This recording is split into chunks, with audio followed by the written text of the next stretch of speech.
اکثر جب پاکستان کا نام سنتے ہیں تو ذہن میں کیا خیال آتا ہے؟ سیاست، جغرافیہ یا شاید موجودہ حالات؟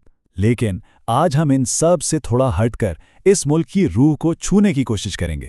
جی ہاں، ہم اس کی ثقافت کے رنگوں بھرے سفر پر چلیں گے۔ لیکن ایک منٹ، یہ ثقافت آخر ہے کیا چیز؟ کیا یہ صرف چند رسمیں ہیں یا اس سے کہیں زیادہ گہرا کچھ ہے؟ اصل میں کسی بھی قوم کی جو پہچان ہے نا، وہ بنتی ہے اس کی روایتوں سے، اس کے فن سے اور وہاں کے لوگوں کے آپس کے میل جول سے۔ تو اس کا مطلب یہ ہوا کہ ثقافت وہ ایک خوبصورت دھاگا ہے جو صدیوں پرانے فن، تہواروں کے جوش اور قیمتی روایتوں کو آپس میں بنتا ہے۔ یہی چیز ایک معاشرے کو اس کی اصلی شناخت دیتی ہے، بالکل ویسی جھلک جیسی ہم یہاں دیکھ رہے ہیں۔ چلیں پھر اسی ثقافتی رنگا رنگی میں تھوڑا گہرا اترتے ہیں۔ شروعات کرتے ہیں ان روایات سے جو زندگی کے ہر قدم پر، یعنی خاندان سے لے کر دسترخوان تک ہمارے ساتھ چلتی ہیں۔ پاکستان میں زندگی کے جو 3 بڑے مراحل ہیں نا، پیدائش، شادی اور وفات، یہ صرف ذاتی معاملات نہیں ہیں۔ سوچئے، بچے کی پیدائش پر کان میں اذان اور مٹھائیوں کا لین دین، شادی کی دھوم دھام، اور پھر غم کے وقت پوری برادری کا ایک ساتھ کھڑا ہو جانا۔ یہ سب وہ لمحے ہیں جو لوگوں کو آپس میں جوڑتے ہیں، جو سماجی بندھن کو مضبوط کرتے ہیں۔ اور جب روایتوں کی بات ہو تو وہی کھانوں کا ذکر تو بنتا ہے۔ پاکستان کا ہر علاقہ اپنے ذائقے سے پہچانا جاتا ہے۔ مثال کے طور پر خیبر پختونخوا کا ٹھنڈا موسم، وہاں گوشت اور قہوہ لازمی ہے۔ پھر دوسری طرف پنجاب اور سندھ کی زرخیز زمین، تو وہاں سبزیوں اور دودھ دہی والی غذائیں عام ہیں۔ اور ہاں، بلوچستان کی تو بات ہی الگ ہے، وہاں بھیڑ کے گوشت اور خشک میوہ جات کا ذائقہ بالکل منفرد ہے۔ اچھا، تو کھانوں سے آگے بڑھیں۔ پاکستان کا ایک اور خزانہ ہے جو سامنے آتا ہے، اور وہ ہے یہاں کے ہنرمندوں کے ہاتھ کا جادو۔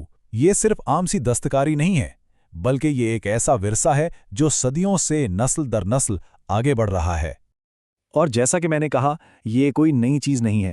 اس خطے میں دستکاری کی تاریخ اتنی پرانی ہے کہ یہ ہمیں سیدھا آہانی دور سے بھی پہلے کے زمانے میں لے جاتی ہے، اس وقت جب یہاں دنیا کی کچھ عظیم ترین تہذیبیں آباد تھیں۔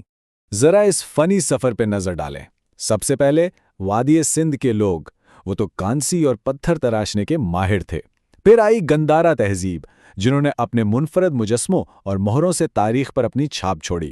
اور پھر اسلامی دور، اس نے تو فن تعمیر، خطاطی اور سکے بنانے کے فن کو بالکل ایک نئے لیول پہ پہنچا دیا۔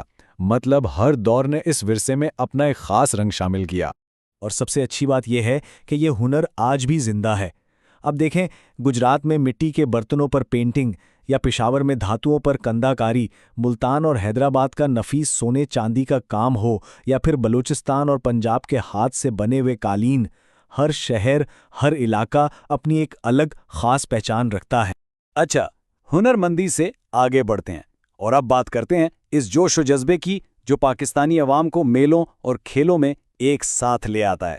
سچ پوچھیں تو یہی وہ موقع ہوتے ہیں جہاں ثقافت اصل میں زندہ ہو کر سانس لیتی ہے۔ یہ جو میلے اور روایتی کھیلن ہے، یہ صرف تفریح نہیں ہے، یہ تو پاکستانی ثقافت کی جان ہے۔ یہ ایسے موقع ہوتے ہیں جہاں معاشرے کا ہر طبقہ سب ایک ساتھ مل کر خوشیاں مناتے ہیں، اور یہ چیز سماجی ہم آہنگی کی ایک بہترین مثال ہے۔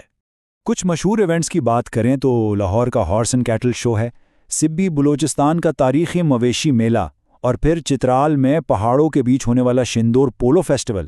ہر ایک کی اپنی شان ہے۔ اور ان کے علاوہ کشتی، کبڈی اور ملاکھڑا جیسے روایتی کھیل، وہ تو عوام میں آج بھی بہت بہت مقبول۔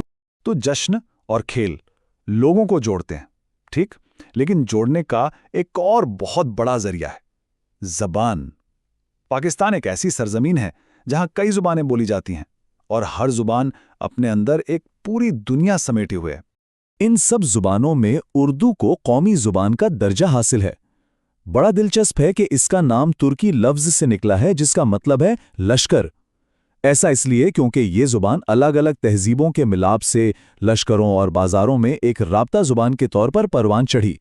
اس میں عربی، فارسی، ترکی سب کے الفاظ شامل ہیں، اور آج یہ پورے ملک کے لیے رابطے اور شناخت کی ایک مضبوط علامت ہے۔